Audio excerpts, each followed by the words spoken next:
जय माई जय कामाख्या माई। मेरे प्यारे दोस्तों, तो मैं आज थोड़ा लेट उठा। मैं आज यूएलसी नहीं गया। उसके बाद मैंने इकोनॉमिक्स का क्लास करने के लिए गया संचिता मैम का। और जाने से पहले मैंने मेरा आई कार्ड गुम हो गया था, तो मैं पूछने के लिए गया था, तो आज नहीं हुआ ऐसा बोला गया है। उसके बाद इकोनॉमिक्स क्लास में मेरा पूरा बाउंसर गया है।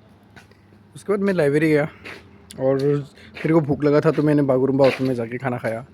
उसके बाद फिर मैं लाइब्रेरी आया, तो लेकिन सो गया मैं, इतना यूटिलाइज नहीं हुआ है। तो अभी मैं कर रहा है पॉलिटी का क्लास। उधर इकोनॉमी का क्लास किया था, तो क्रैश कोर्स का भी मैं कर रहा है क्लास। तो अभी पैदल थोड़ा खाना वाना खा के डिनर करके थोड़ा अभी वॉकिंग करने के लिए गया था। तो ये था आज का मेरा दिन। आज है 18 मार्च 2026। जय माई जय कामाख्या माई।